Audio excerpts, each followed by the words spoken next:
Cumprimento Sua Excelência, senador Valadares, que preside essa sessão histórica para o povo do Amapá. Eu falo para o povo porque a decisão de hoje, a aprovação dessa medida provisória, ela transcende as reivindicações dos ex-servidores do território, é uma necessidade do nosso Estado. E Vossa Excelência me representou nessa votação junto com a senadora Lídice da Mata, encaminhar a votação pela aprovação da medida provisória, e ela obteve 48 votos. E ainda há pouco o senador Ivo Cassol declarou o seu voto, eu aproveito também para declarar o meu. Então, são 50 votos favoráveis à aprovação da medida provisória, que faz justiça, né, com os servidores do ex-território, porque os territórios eram capitanias hereditárias lá dos governantes de Brasília. E, quando passou a Estado, meio que abandonaram, foi contemplada na Constituição essa transposição, mas levou 30 anos para acontecer. Portanto, é um dia de vitória e de justiça para esses servidores que foram os pioneiros daquela região, que sustentaram aquela região com trabalho, com seu suor e, muitas das vezes, com suas vidas, né? Porque é uma região, evidentemente, que hoje é bem melhor do que era há 30, 40 anos atrás, mas, ainda assim, exigiu muito sacrifício naquele momento. E essas pessoas, esses brasileiros, foram para ali para garantir a presença do Estado brasileiro nas regiões mais isoladas. O Amapá tem uma grande fronteira com a França, com o departamento francês da Guiana, são 600 quilômetros de fronteira, e era fundamental a ocupação desse espaço. Foi pensado lá atrás por Getúlio Vargas, em 1944, quando cria, por decreto, o território do Amapá, e depois, os constituintes de 88, então, decidiram passar a Estado. E esses trabalhadores e trabalhadoras que foram para o Amapá esperaram esses anos todos por essa decisão. Eu queria aqui registrar que eu tive problema, eu e a deputada Janete, que nos acompanha aqui na mesa do Senado, problemas com atraso de voo. O nosso voo poderia ter chegado na hora, mas deveria ter chegado na hora, né, que nos permitisse a votação. Mas o atraso, devido às dificuldades geradas pela greve dos caminhoneiros, pela crise do combustível, terminou provocando esse atraso. Mas eu estava aqui muito bem representado. Eu me sinto muito feliz em saber dos encaminhamentos que foram dados por Vossa Excelência, senador Valadares, e pela senadora Lídice, pelo meu líder, o senador Valadares é o líder do meu partido e encaminhou favoravelmente ao nosso pleito. Portanto, nosso agradecimento, em nome do povo do Amapá, em nome dos servidores que aqui estão, à Vossa Excelência e à bancada do nosso PSB, do Partido Socialista Brasileiro. Eu queria também nominar aqui as lideranças dos trabalhadores e servidores do Amapá, que, ao longo desses últimos 2 anos, frequentaram o Congresso Nacional como se deputados e senadores fossem. Nós nos encontramos toda semana, vindo e indo para Macapá. Algumas semanas, algumas viagens dessas eram felizes, a gente obtinha algumas vitórias, outras tinham alguns retrocessos e era uma viagem triste. No final, tivemos uma longa luta com um final feliz. Eu queria destacar aqui a Narcisa Ardassi e o Oleastro Sotelo. Narcisa é presidente e o Sotelo é vice-presidente do Sindicato dos Policiais Civis do Estado do Amapá, do Simpol. Também gostaria de destacar a Ane da Silva Marques, do Sindicato dos Servidores da Justiça, o Elias Ferreira Rodrigues, da Federação dos Policiais Civis da Região Norte, o Leuri Salles Farias, da Polícia Técnica Científica do Amapá. Leuri é filho de um dos pioneiros daquele Estado, um homem de luta, um político que marcou a sua presença e também a sua mãe foi a primeira vereadora eleita da cidade de Macapá.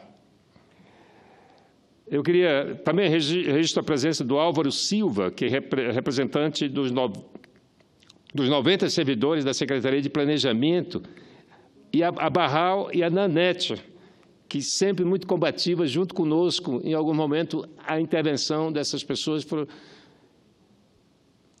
foram importantes. Elas foram muito importantes porque foram moderadas no momento que era necessário ser moderados. Eu queria registrar também a participação da Cristina e da Marivalda, da Controladoria. E, claro, da Áurea Brito e da Isa, lá do sindicato, aqui está presente a Áurea, dos trabalhadores da Companhia de Eletricidade do Amapá e da Companhia de Água e Esgoto do Amapá. E também do Benedito e do Salomão, da Tributação e Finanças, que hoje não estão presentes, mas em várias oportunidades estiveram aqui conosco.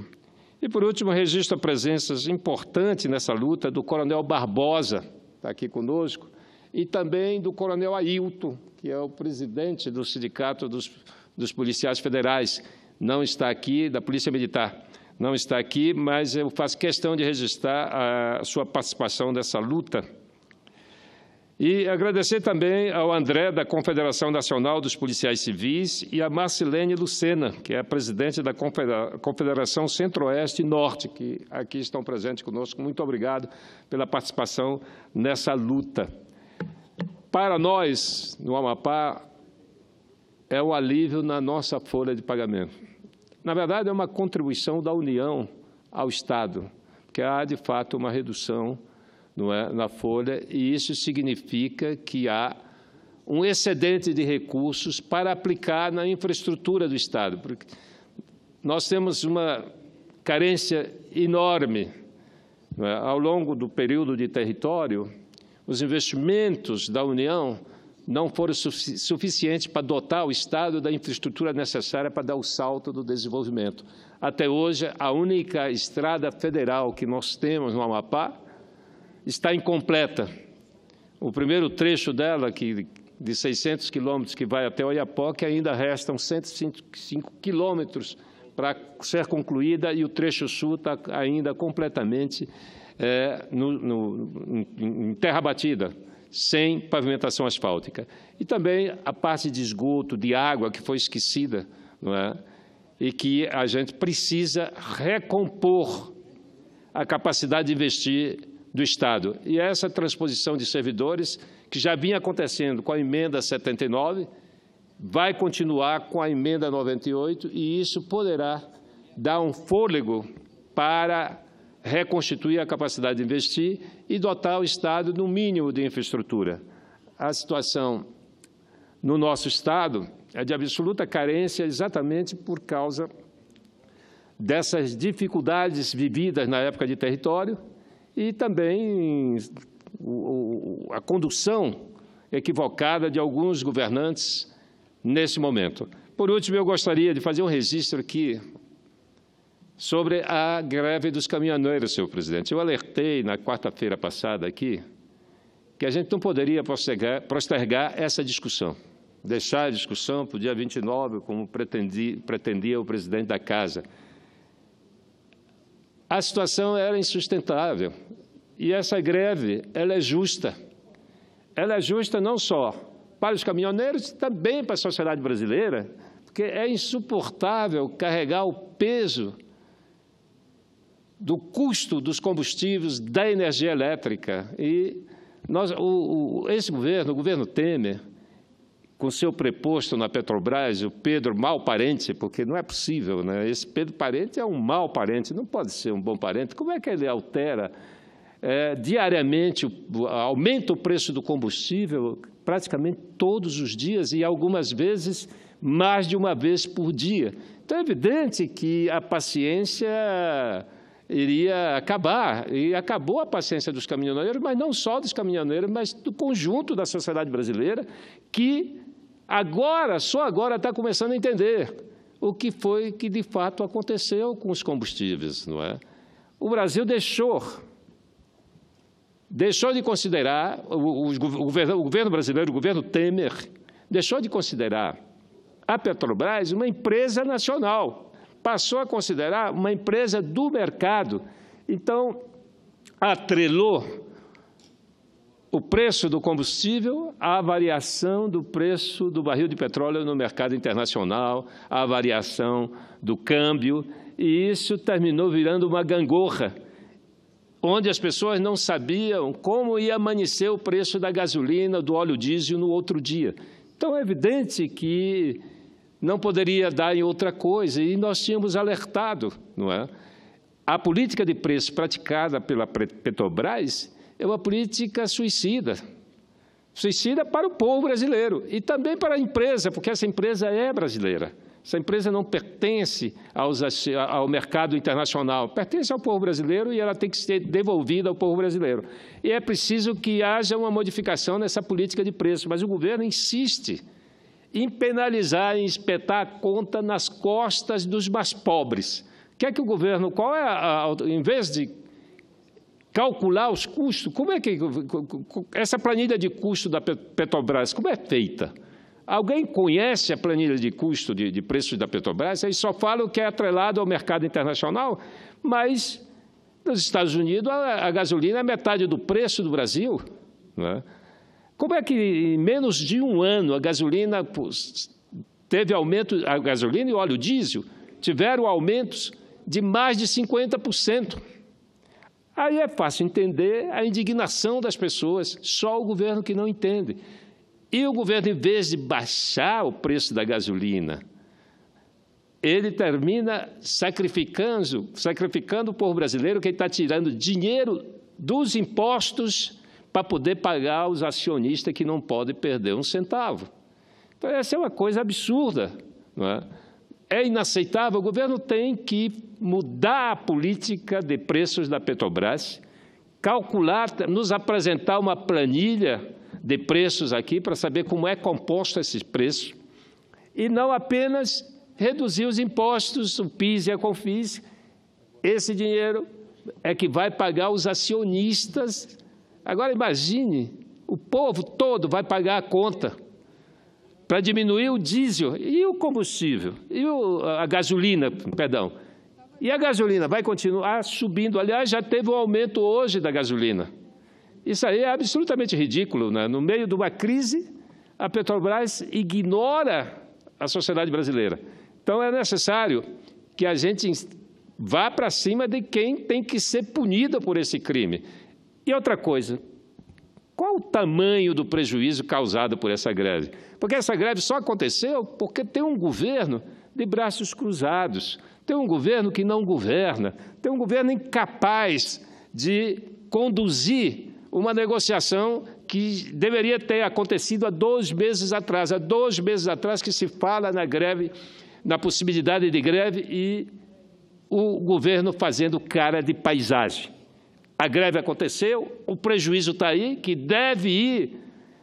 Senador Valadares, o prejuízo dessa greve deve ser além de 1% do PIB.